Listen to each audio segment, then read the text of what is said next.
안녕하십니까, 한태봉 전문기자입니다. 오늘은 쿠팡 2편 미친 회사의 등장과 유통업 전쟁에 대해서 이야기를 진행해 보겠습니다. 전통의 대형 마트 오프라인 매장의 매출액은 지금 정체 중입니다. 한국 대형 마트 매출 증가율 현황을 살펴보면 2018년에 마이너스 1%, 2019년에 마이너스 3.1%, 2021년에 2.3% 플러스로 상당히 좀 부진한 편인데요.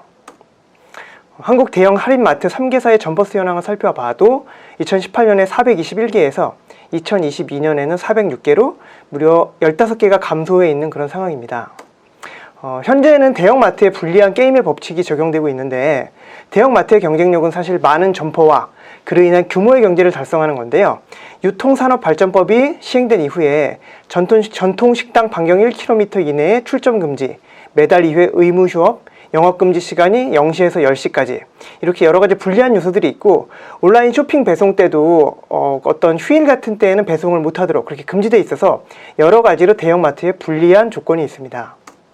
소비자들은 그리고 대형마트 대신에 온라인 주문을 선호하고 있는데요. 그래서 대형마트들은 마트 방문객을 높이기 위해서 다양한 행사들을 진행을 하고 있고요.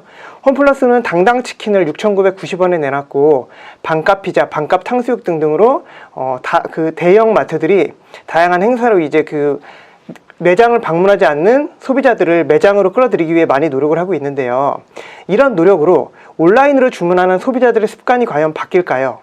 반면에 이제 한국 백화점의 매출 증가율은 마트보다는 조금 난 편입니다. 그래서 2021년에는 전년 대비해서 무려 22.9%가 증가를 했는데요. 2020년에 코로나로 인해서 마이너스 9.8%의 그 역성장을 했기 때문에 기저효과도 있었지만, 그래도 증가율이 마트보다는 양호한 것을 확인할 수 있습니다. 백화점이 마트보다 나은 이유는 체험과 즐길 거리가 많기 때문이죠. 공연이나 요즘에는 유명한 맛집들도 백화점으로 많이 들어가는 추세이기 때문에 그런 걸로 고객을 끌어들일 수 있고, 매출적으로는 고가 명품 매장 덕분에 객단가가 좀 높아지는 효과가 있고요. 의류의 경우에는 입어보고 사는 수요가 여전히 있기 때문에 아무래도 상대적으로 마트보다는 유리하다. 그러나 그런 백화점마저도 최근 3년 평균 성장률은 4%대에 불과합니다. 이거는 그렇게 높은 성장률은 아니라고 좀 판단할 수 있을 것 같습니다. 대세는 온라인 쇼핑인데요. 그래서 한국은 이커머스 시장이 급성장하고 있습니다. 이 데이터는 좀 중요한 데이터인데, 한국 전체 소매 판매액과 온라인 침투율을 정리를 해봤습니다. 그래서 2018년에 한국 전체 소매 판매액은 465조 원, 2021년에는 전년보다 9.1% 증가한 519조 원인데요. 여기서 온라인 쇼핑 판매액이 연간 매년 20%씩 급증하고 있습니다. 그래서 2018년 113조 원, 2019년 137조 원, 2020년 157조 원, 2021년은 187조 원, 이렇게 가파르게 성장을 하고 있고요. 특히 온라인 침투율, 점유율이라고 저희가 표현을 하는 전체 소매 판매액에서 온라인 쇼핑이 차지하는 비중이 얼마인가, 이게 2021년에는 무려 36%까지 올라왔습니다. 그런데 사실 이 36%도 정확한 데이터가 아닙니다. 사실은 온라인 침투율이 더 높은데요. 그 이유는 한국 전체 소매 판매액을 계산할 때 2021년에 519조 중에는 승용차나 연료 소매 판매액 116조 원이 포함되어 있습니다. 무려 100조 원이 넘는 이 금액은 사실 근데 온라인에서는 그 판매가 안 되는 상품이거든요. 그래서 온라인에서 판매가 안 되는 승용차 연료 소매 판매액을 제외하면 실제 소매 판매액은 403조 원으로 줄어들기 때문에 2021년에 실질적인 온라인 침투율은 36%가 아니라 46%라고 저희가 계산을 할 수 있습니다. 그래서 만약 온라인 침투율이 46%라면 제가 어떤 물건을 10개를 구매할 때 10개 중에 5개는 온라인으로 구매를 한다는 얘기인데, 그렇다면 업계 관계자들의 궁금증은 도대체 온라인 침투율은 어디까지 올라갈 수 있는가? 장기적으로 50%를 넘어서 70%, 80%도 가능한 것인가? 이런 의구심을 많이 가지고 있는데요. 그렇다면 미래에는 아예 오프라인 매장에서는 물건을 사지 않는 것이냐? 뭐 이런 얘기도 나오고 있는데, 상식적으로는 온라인 침투율 증가세가 좀 둔화되는 게 상식이지 않을까, 이런 분석이 좀 많이 있는 편입니다.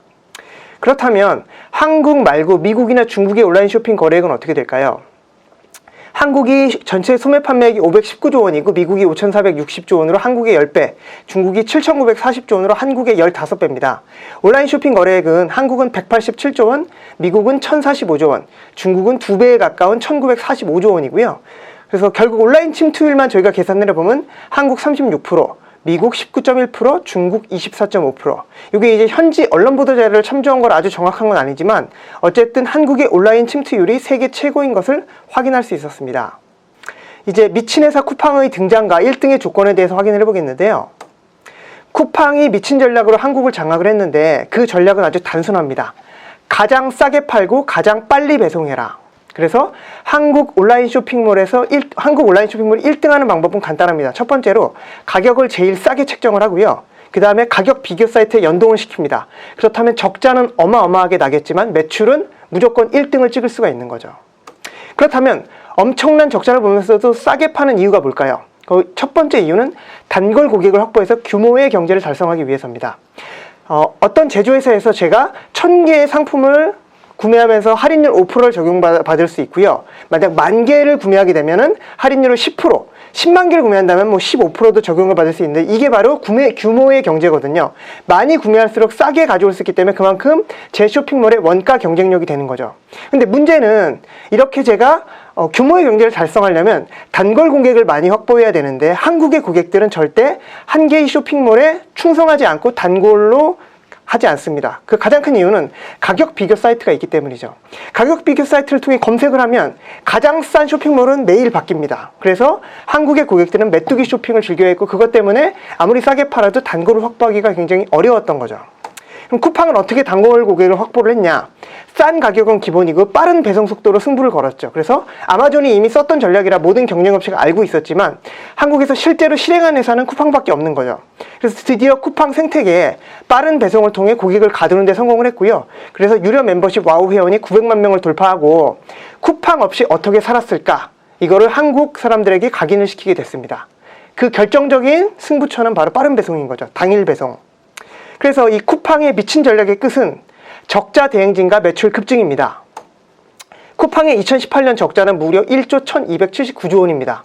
그런데 놀랍게도 3년이 지난 2021년에도 적자가 1조 1208억 원, 전혀 적자가 줄어들지 않았습니다. 당연히 업계 1위인 쿠팡이 이 정도이니 마켓컬리, 위메프, 팀원, 11번가 몽땅 다 적자 대행진이고요. 특히 마켓컬리는 매출이 커질수록 적자가 더 커지고 있어서 2020년에 비해 2배 증가한 2177억 원의 적자를 2021년에 기록을 했습니다. 결론적으로 경쟁사들도 적자로 다 같이 미쳐가는 중이고요.